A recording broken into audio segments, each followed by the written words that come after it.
continuamos en Síntesis. Esta tarde está con nosotros César Damián Retes, quien es diputado federal por el PAN en Baja California. Gracias por estar aquí, bienvenido. Gracias a ti, Yolanda, qué gusto estar contigo y con tu auditorio. Gracias por estar aquí. Hablábamos ya de diversos temas antes de iniciar la entrevista, pero mi primer pregunta fue, ¿el PAN está unido en este momento? Bueno, te contesté, estamos más unidos que nunca. Tenía mucho tiempo que no veíamos bancadas, tanto en el Senado como en Cámara de Diputados, donde siempre votamos en unidad. Claro, tenemos discusiones al interior, a puertas cerradas, con reflexión de cómo deberíamos votar, cómo quieren las familias que votemos, pero una vez que tomamos nuestra decisión, salimos todos como equipo y votamos en ese sentido como lo acordamos. Y en este momento el PAN está haciendo una reflexión profunda sobre lo que es ser oposición, sobre la responsabilidad que tiene, porque el PAN es la primera fuerza opositora. Y mira, te lo compartía, yo me acabo de afiliar al PAN después de que me abrió la puerta siendo yo un ciudadano que venía de la Marea Rosa, de las marchas en defensa de la democracia, del INE. Y claro, yo celebro esta reflexión que está haciendo Acción Nacional porque es realmente la esperanza para una alternativa y para caminar sobre un mejor camino. Oye, pero hay varios temas que están en el tintero y que forman parte del acontecer en la política y bueno, también de la vida de nuestro país, pero primero empecemos por la reforma electoral. ¿Qué está pasando? Vámonos por partes. Sí. Mira, habiendo tantos temas, la reforma electoral ya lo anunció la presidenta Sheinbaum, que está decidida a hacerla, y ha ido variando el discurso porque empezó con un tono bastante autoritario, donde dijo no van a participar los partidos, no van a participar los consejeros electorales. Y yo le preguntaré a la presidenta, entonces, ¿piensa que la sociedad se reduce a Morena? ¿Que todos pensamos igual que ella? Cuando tenemos un país de 120 millones de mexicanas y de mexicanos, donde la pluralidad y la diversidad es lo que nos caracteriza en nuestro país, porque no son los mismos problemas aquí en Tijuana que en Tapachula, ni que en la Ciudad de México, ni que en Mérida. Entonces, necesitamos escucharnos todos. De eso va la democracia. Esta reforma electoral, fíjate, llama mucho la atención que la proponga el gobierno cuando las reformas electorales a lo largo de nuestra historia las ha hecho la oposición. Desde el 1977 a la fecha, las reformas siempre han ido en la lógica de abrir espacio a la participación ciudadana, de dar espacios a la pluralidad, y siempre se resiste el gobierno, porque vienen de la iniciativa de la oposición. En este momento que tenemos una reforma electoral en puerta, porque ya dijo que las conclusiones se darán en enero del siguiente año, seguramente la veremos en febrero, es una reforma que se hace desde el poder. Y llama mucho la atención porque López Obrador impulsó varias reformas siendo opositor, llegó al poder, tuvo la tentación de cooptar al INE, que fue cuando surge la Marea Rosa en 2022, con el INE no se toca, el plan A que fracasó, después el plan B que fracasó, y pareciera esto el plan C. Pero hemos dicho, con esas reglas llegaron, porque con estas reglas electorales, Yolanda, llegó el PAN, regresó el PRI y llegó Morena. Claro, no estoy diciendo que tengamos que dejar todo como está, hay que revisarlo, hay que ajustarlo, pero siempre para fortalecer la democracia, no para que el partido en el poder eche raíces y se quede para siempre en el poder.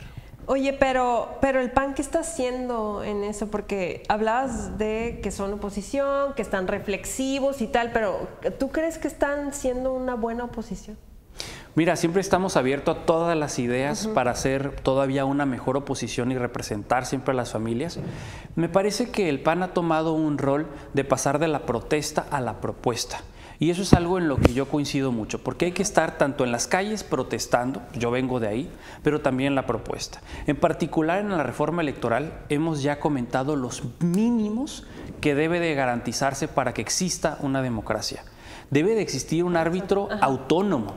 Le podemos llamar INE, IFE o como queramos, pero tiene que ser un árbitro autónomo. Tiene que haber una estructura de servicio profesional de carrera y tiene que haber participación de los ciudadanos. Los ciudadanos son los que integran las casillas, son los que cuentan los votos, pero claro, vimos en la última elección, cuando se eligieron jueces, magistrados y ministros, que los votos se contaron a puerta cerrada. Entonces tiene que haber transparencia. Esos son nuestros mínimos. Y claro, estamos presentando una propuesta de cómo pensamos que debe ser el modelo democrático, en donde pueda haber segunda vuelta presidencial, voto electrónico en pleno siglo XXI, con todas las seguridades digitales. Ya debiéramos explorar esa posibilidad. elecciones primarias para que los ciudadanos puedan participar en la selección de candidaturas y evidentemente eliminar la sobrerepresentación, un Congreso plural. Como en este momento tenemos una sobrerepresentación. Indebida, porque de hecho la Constitución prohibía que una fuerza política obtuviera mayoría absoluta, que podría modificar la Constitución. Ajá. Pero claro, Morena argumentó ante el Tribunal Electoral que Morena, PT y Verde no eran una misma fuerza política. Y ahí los dejaron. El tribunal les dio la razón. En la práctica que hemos visto, se suben a la tribuna y dicen somos una misma fuerza, Morena, PT y Verde, y votan de la misma manera todos los asuntos. Entonces, desafortunadamente la realidad nos dio la razón, pero es demasiado tarde. Siendo una sobrerepresentación ilegal, tenemos que garantizar que esto no vuelva a ocurrir. Hoy tuvieron una reunión, tuviste un encuentro con los medios de comunicación. ¿Hablaste sobre estos temas? Sin duda. ¿Sobre qué otros temas te preocupan sobre la reforma electoral? Mira, te diría sobre la reforma electoral que podemos ver varios puntos. Menciono uno más antes de brincarme a otros temas del Congreso, pero uno de ellos es la representación plural en el Congreso. La existencia, a veces lo veamos, pero la existencia de los pluris o los diputados de representación proporcional, que se les ha hecho mucha mala fama porque han habido personajes que se han encargado de dar esa mala fama, hay que reconocerlo, pero tienen una buena razón de ser. Estas figuras no existieron siempre en el Congreso mexicano y existieron para que pudiera la oposición abrirse paso. De hecho, Morena empezó su participación en el Congreso con los pluris. Quien encabeza la comisión presidencial, Pablo Gómez, ha sido 5 veces pluri. Digo, por dar algunos datos, ¿verdad? Porque y ahora no los quieren. Y ahora no los quieren, porque ya están en el poder. Si no existieran los pluris, la representación de todas aquellas personas que no empatizan con Morena no existiría.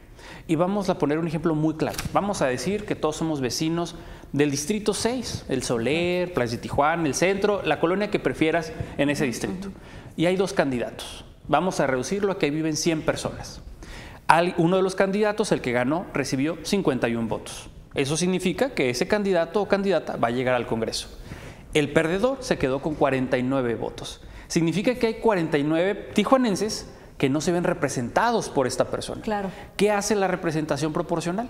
Reconoce que hay 49 personas que no se sienten representadas, con voz, con exigencia y con la legitimidad de estar representados en el Congreso. Entonces toma todos los votos de las personas que no lograron esos espacios y les asigna espacios para dar paso a la pluralidad. Porque en la democracia tenemos que tomar decisiones entre todas y todos. Para que no exista esta sobrerepresentación. Así es, totalmente. Esa es la idea. En este momento. Entonces es gravísimo, y yo no defiendo personas, ni tampoco defiendo las malas prácticas que han sido de diputados de los 2 principios, mayoría relativa y de representación proporcional. Pero la figura debe existir y podemos mejorarla.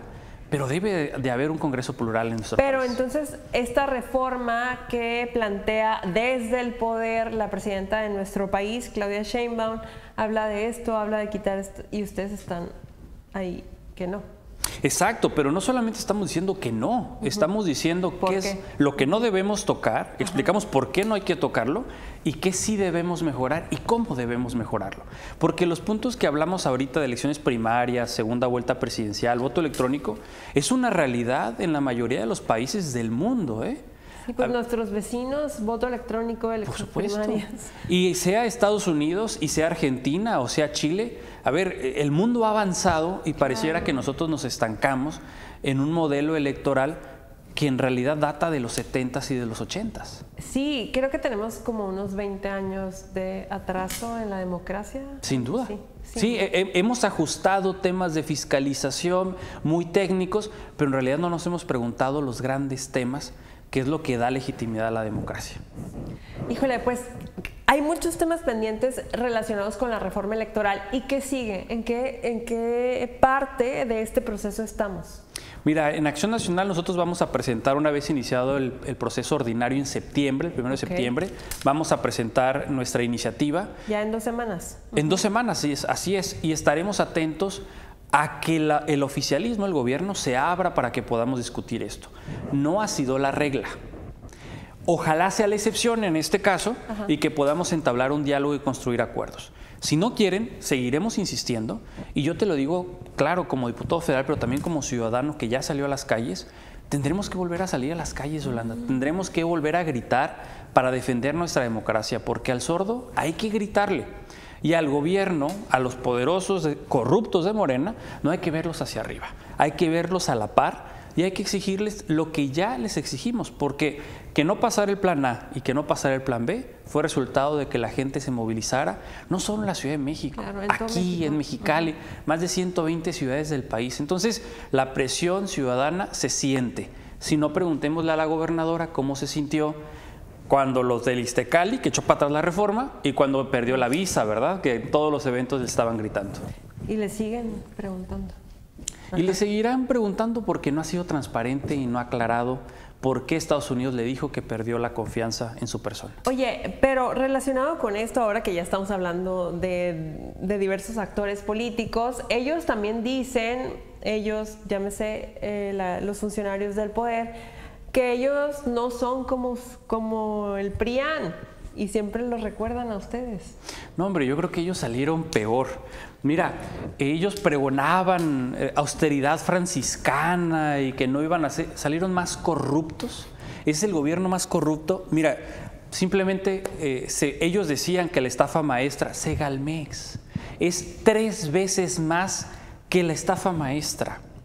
Claro, ¿qué nos enteramos este verano? De las vacaciones de lujo en Tokio, en España, en Santander, primeras clases, pagados con sueldos raquíticos.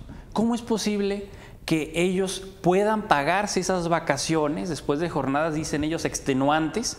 Es claro que es escupirle a las familias mexicanas, pero por supuesto ese dinero, esa riqueza inexplicable, viene de los negocios, y pongo entre comillas negocios, porque ellos dicen que hacen negocios al margen del poder, cuando en realidad eso es un delito, es traficar influencias. Si obtiene un servidor público un contrato, eso es por tráfico de influencias, no porque esté haciendo negocios. Eso es robarle el dinero a las familias y eso es bastante grave. Entonces, claro, resultaron peor porque después de 7 años de gobiernos de Morena no hay medicinas. Ese desabasto en medicamentos no existía hasta que llegaron ellos y no lo han podido resolver en 7 años.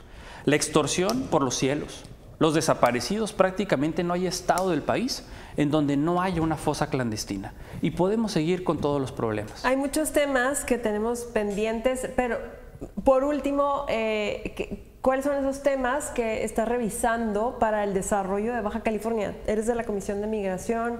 En este momento, la política migratoria de Estados Unidos, pues ahí hay un espacio donde les dan cobijo 2-3 días a los deportados. ¿Qué más está pasando? Mira, de hecho propuse ya en Cámara de Diputados una iniciativa de ley que es ley para atender a las personas migrantes. En México hay un gran vacío después de que tenemos compromisos internacionales sobre los flujos migratorios. Pensamos normalmente en que a los migrantes hay que detenerlos, pero los migrantes son personas. Y Tijuana se ha nutrido con personas migrantes. Prácticamente todos en Tijuana venimos de una familia que migró para llegar a Tijuana. Entonces, todos queremos flujos ordenados y tenemos que pensar siempre en la migración en todas sus dimensiones. Hay muchas personas que regresan de Estados Unidos, los avientan prácticamente en la garita, en nuestra puerta en Tijuana. Y te pongo casos, hay gente que pasó toda su vida en Estados Unidos, que los llevaron al año o a los 2 años, crecieron y los deportan a los 55 años. No saben español, no tienen credencial para votar evidentemente, y de repente los avientan en un país en donde ellos se sienten extranjeros. No tenemos una forma de asimilarlos, no sabemos cómo se construyen los refugios, quién los financia, cómo los asimilamos al sector salud o al sector incluso laboral, porque aquí la industria muchas veces necesita manos para trabajar. Sí, entonces, hay muchos espacios. Propuse ya esa iniciativa de ley. La trabajé, de hecho, con la Cancillería mexicana. Esperamos que existan los consensos al interior del Congreso para que esa ley lo que busque es ordenar los flujos migratorios, darle seguridades a todos y certezas sobre la migración en nuestro país. Diputado, muchísimas gracias. Estaremos pendientes de la reforma electoral, de la ley y de tantos temas que hay por ahí. Con mucho gusto, Yolanda. Gracias. Hacemos pausa. Continuamos en síntesis.